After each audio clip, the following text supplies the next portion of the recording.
Hello and welcome back to the Death Row and Executions channel.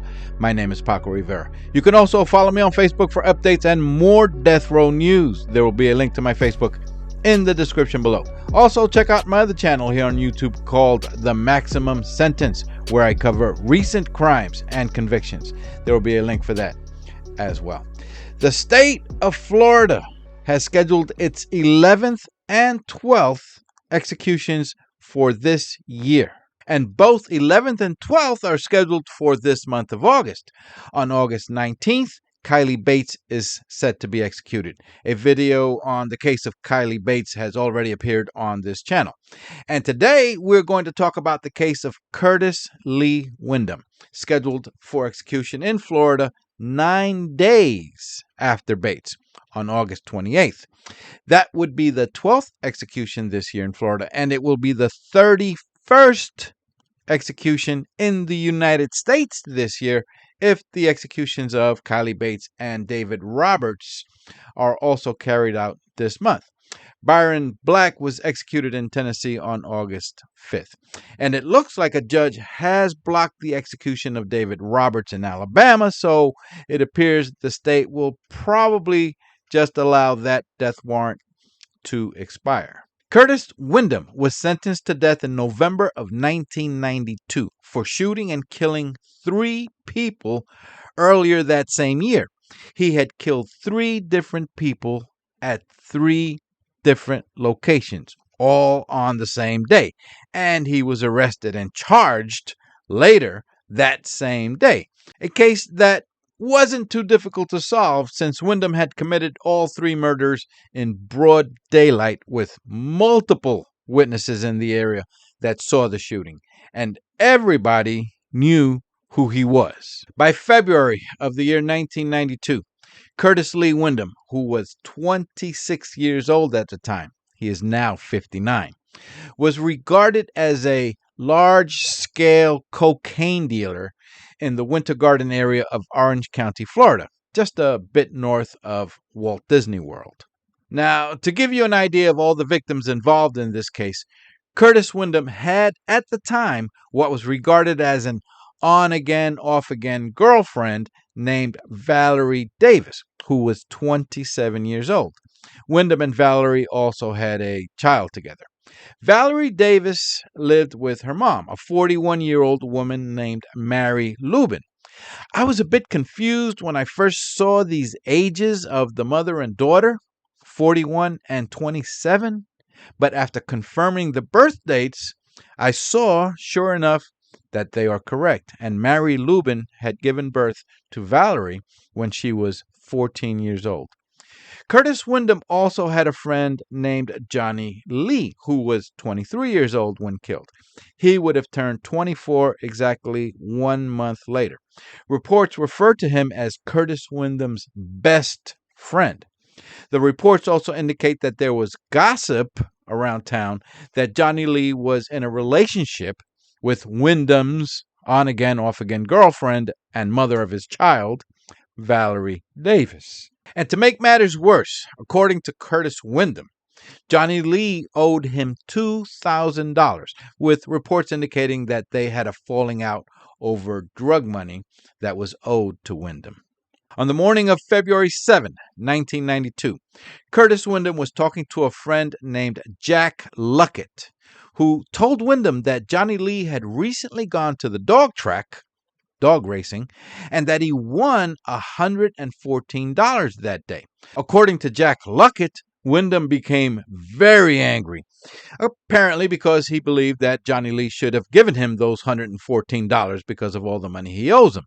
And then he said to Jack Luckett, "You're going to read about me," implying that people are going to be reading about him in the news. A short time later, at exactly 11:51 a.m., Curtis Windom had driven to a Walmart and purchased a .38 caliber handgun and ammunition. Investigators would later obtain a copy of the receipt for that handgun. Are Walmarts in this country still selling handguns? I think most have stopped that, right? Anyway, Curtis Windom then drove his car to an area of the Winter Garden neighborhood, and he spotted the man who owed him money. Johnnie Lee, who was talking to two women and also talking to Jack Luckett, the man that had been talking to Windom earlier. They were all on the side of the road. Windom drove up to them, stopped the car, leaned over to the open passenger side window, and shot out the window at Johnnie Lee, shooting him twice in the back. He then got out of the car and shot Johnnie Lee 2 more times as he was lying on the sidewalk, right there in front of everybody. Curtis Windom then ran over to a nearby apartment where his on-again, off-again girlfriend, Valerie, lived. Windom had also lived in that apartment on and off. Valerie's friend, a woman named Cassandra Hall, had just arrived. Valerie was talking on the telephone. Apparently, this was during one of Windom and Valerie's off-again periods, because, according to the friend, Cassandra, Windom came inside the apartment. There was no fight. There was no argument. Windom didn't say a word. He pointed the gun at Valerie and shot her twice in the chest and then left. While outside the apartment, Windom saw a man that he knew as Kenneth Williams, and he shot Kenneth once in the chest. Kenneth Williams was later transported to a hospital where he would remain in critical condition for the next 30 days, but he survived.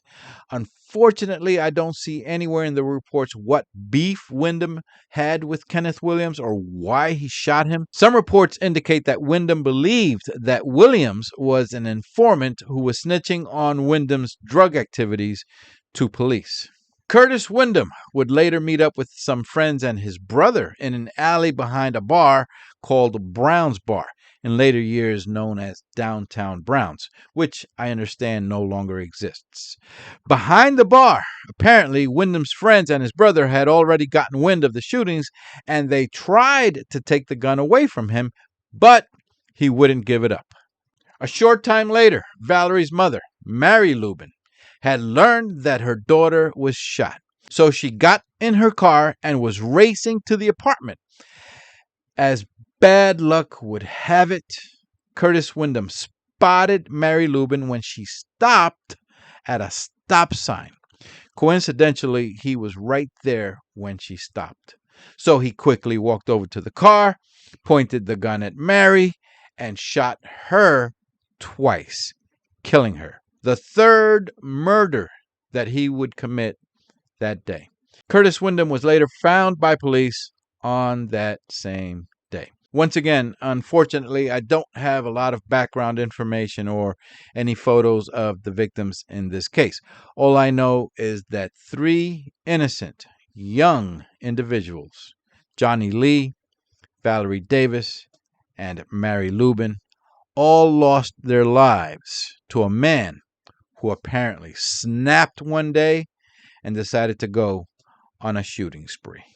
An interesting note, Windom was represented by an attorney from Orlando, Florida named Ed Leinster. Leinster had argued during trial in defense of Curtis Windom that Windom was legally insane and psychotic at the time of the crime because of a head injury that he had sustained years earlier in a car accident. Following the trial of Curtis Windom, the lawyer, Ed Leinster, was arrested 7 times over the years for DUI, while driving while intoxicated.